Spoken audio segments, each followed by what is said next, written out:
Hey everybody, welcome to C3 Kids Online 45 edition. I'm Lisa and I'm the elementary director here at Community Christian Church in White Marsh, Maryland, where we are all about helping people find their way back to God.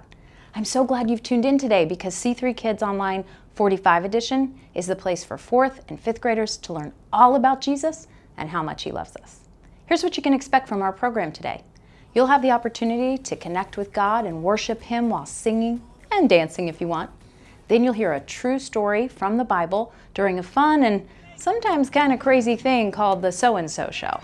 You'll be given a key question at the end that you can reflect on and have conversations about all week long at home. Now, of course, I'm so glad you've joined online today, but I'd love to invite you to come to an in-person service. We've got a program designed with you in mind. It's a super fun place for 4th and 5th graders to meet other kids their age, connect in a small group, and learn all about Jesus and how to best follow Him. If you want to come to an in-person service, head to our website, communitycc.net, where you can find all the details, and you can even pre-register for your visit. Well, your countdown's on its way, so let's get started with C3 Kids Online 45 edition.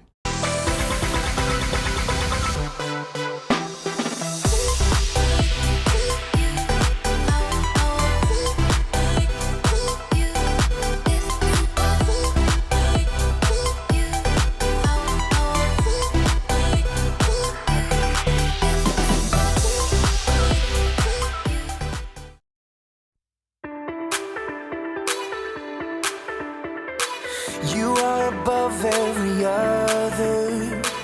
Your love amazes me. You created every beautiful color for everyone to see. I want the world to know, I want my life to show just what your love has done for me.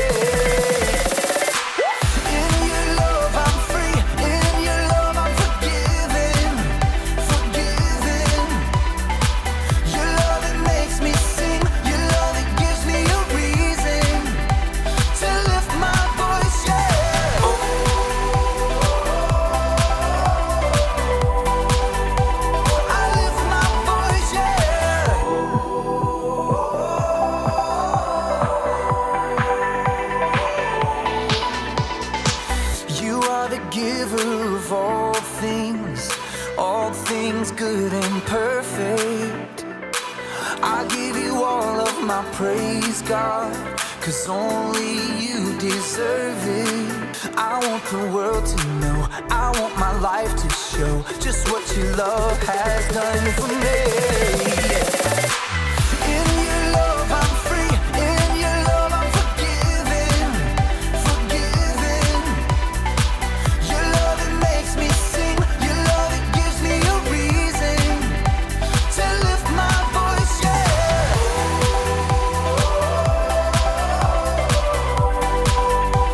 I lift my voice, yeah.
Hey, John.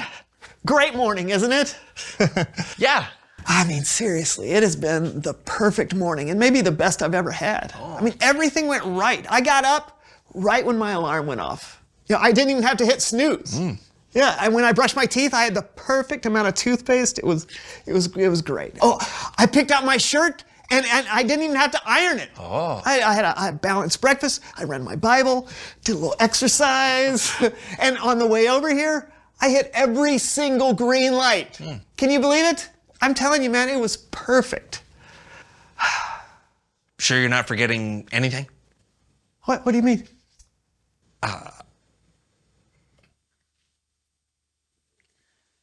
Oh, man.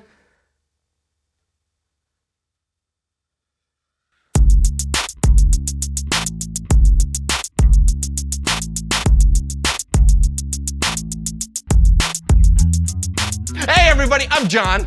I'm Brandon, and welcome to the So-and-So Show. We got a special surprise on the show today, but this time it's a different kind of surprise. Yeah, normally we like to surprise you or each other, but today we've got a surprise for our guest. Yes. So without further ado. Oh, and please don't spoil the surprise. no. Just act natural. Please welcome someone who knows stuff.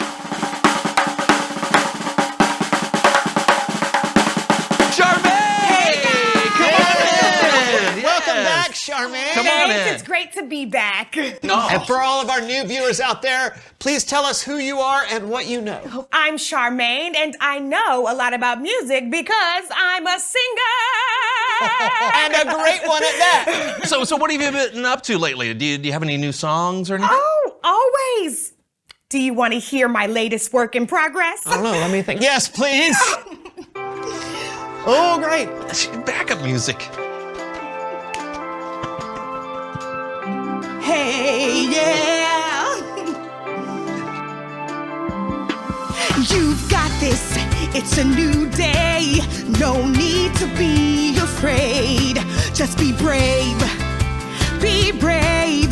Look up at the sky and say, I am on my way. I am on my way. That's awesome. I love it. Oh, yeah. Thanks. You want to hear another one? Okay, yes, we do. But first, we actually have a little surprise for you. Oh, okay, really? All right, hold on to your hat. Oh. She's not wearing one. All right, yeah. Well, Wow. Please welcome someone else who knows stuff.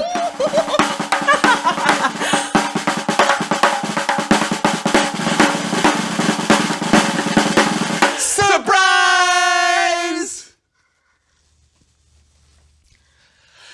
Surprise! I didn't know there would be another guest on the show today. Well, that's why it's a surprise, and not just any other guest. It's your friend, Charmaine. Come on in. Have a seat. Just get this closed. Okay. Tell us who you are and what you know. My name is Sheila, and I know all about music because I am a singer.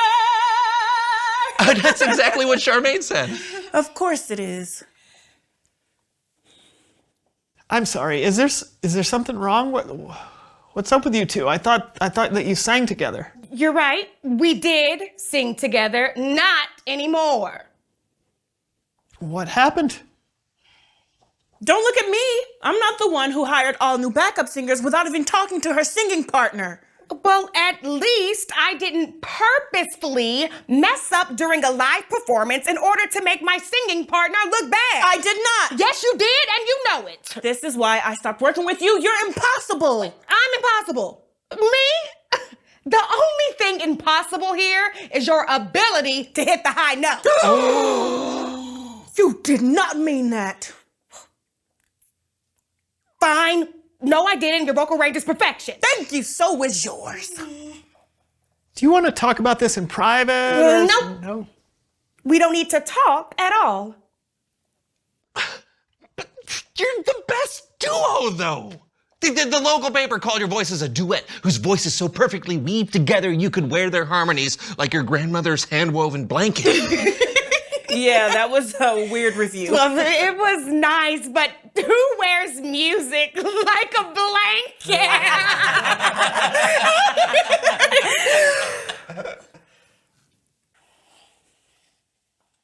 What do you say? Will you sing one of your hit songs together for us? I mean, for old time's sake? I don't want to perform with someone who wants to make me look bad on purpose. And I don't want to perform with someone who doesn't know how to collaborate or ask for my input.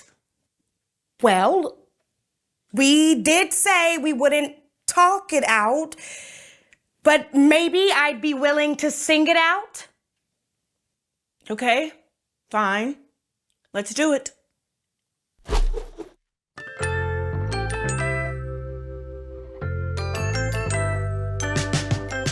It hurt my feelings when you made me look bad. I trusted you, but now I feel like I can't. It's hard to say, but easier to sing. I'm sorry I did that. It was not cool of me.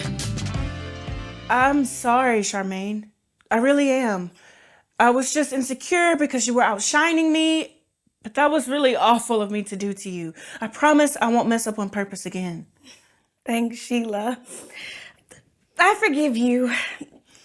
I owe you an apology, too. Well, you were supposed to be partners, and I didn't even ask for your input on backup singers. Do you forgive me? Of course. Oh, that was awesome. The power of music. So, you guys still want to hear us sing one of our hits together? Yes.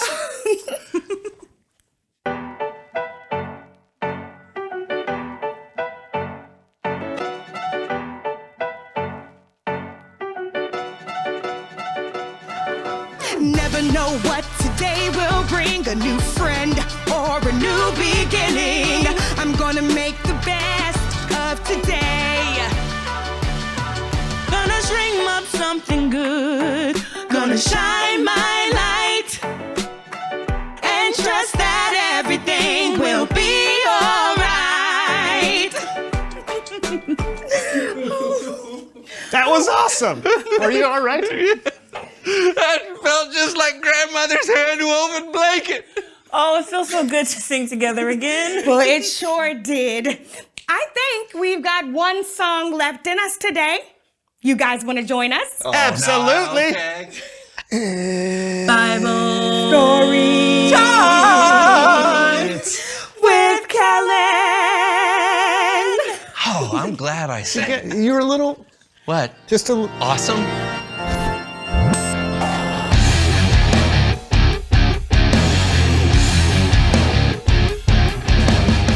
Hey, fellas. Hey, Kellen. What you got for us today, my friend? Well, today we have a story about Jesus from the book of Luke. You see, Jesus traveled from town to town with his friends and his disciples. He taught all about God's kingdom and did all kinds of amazing miracles. One day, he traveled through a place called Jericho, and that's where our story begins. Oh. Can I help you tell the story, Kellen? Sure. What exactly do you have in mind? You'll find out. Okay, looks promising. Here we go. Like I said, Jesus was passing through Jericho. A man named Zacchaeus lived there. You see, Zacchaeus was an important tax collector and was very rich. Here you go. Well, actually, Zacchaeus was really short. Oh. And he probably didn't have many friends or people who were really happy to see him. Oh. Because in that time, tax collectors were really greedy and often stole from the people they collected taxes from. So, people did not like him. Okay. How about this? Yeah, that seems about right. Cool. Keep going. Zacchaeus wanted to see who Jesus was. He probably heard stories about him, the way Jesus healed people of diseases, or how his teachings always blew everyone's mind. Maybe he even heard about how one of Jesus' disciples, Matthew, had been a tax collector too. But as usual, Jesus was surrounded by a large crowd of people. And since Zacchaeus was short, he couldn't see over the crowd. So Zacchaeus climbed a sycamore fig tree so that he could see Jesus. Is that a palm tree? What? It's a coconut. No!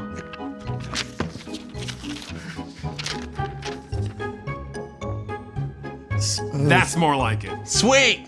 Like a fig. Good one. What happened next, Kellen? When Jesus reached the spot where Zacchaeus was, he looked up at him and said, "Zacchaeus, come down at once. I must stay at your house today." So Zacchaeus came down from the tree at once and welcomed Jesus into his home gladly. The end! Whoa, slow down. That is not the end of the story. It's not? Nope. Oh,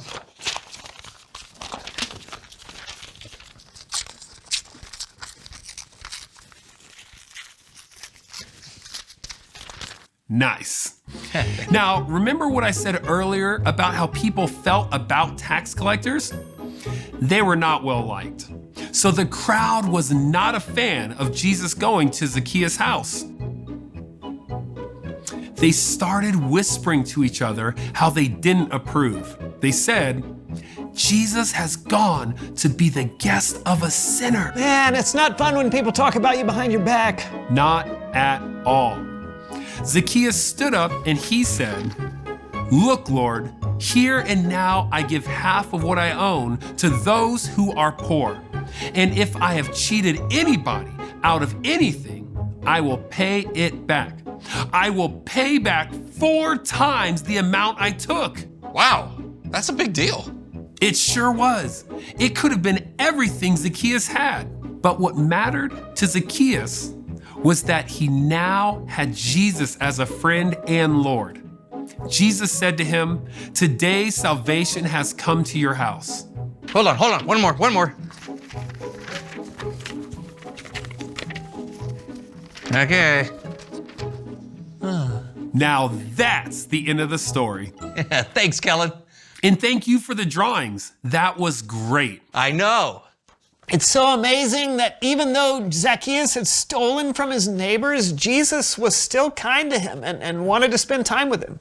Jesus could have told Zacchaeus a list of all the things that he needed to change about himself. But instead, Jesus simply showed him love, acceptance, and forgiveness.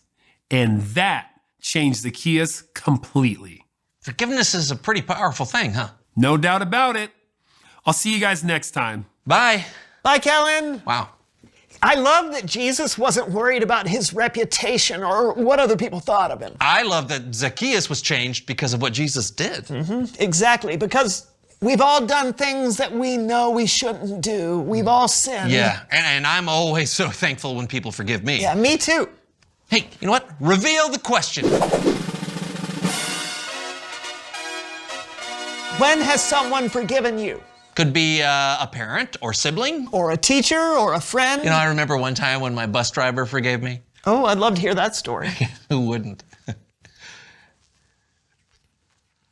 Maybe you've experienced something similar to what Charmaine and Sheila went through earlier today. When they forgave each other, it allowed them to be friends so they could sing together again. Yeah, it can be really memorable because it means so much when people forgive us. So, when has someone forgiven you? Talk it out and we'll see you next time. I'm John. And I'm Brandon, and this was the So-and-So Show. Yeah, it was. I'm going to draw something else. I'm going to draw us at the desk. Oh, good. There is me. There is you. Happy smiley face. Happy smiley face. I was really inspired by your beautiful song about how you forgave each other. So I wrote a song that is about when the bus driver forgave me. Oh, good. I wanted to hear this. Everybody. And then we come in. The bus driver forgave me! He said, "Don't do that again! But you are my friend! And I will forgive you until the next time you do something like that! And you won't have to go to the principal's office! Yeah! Yeah! No more gum on the seat!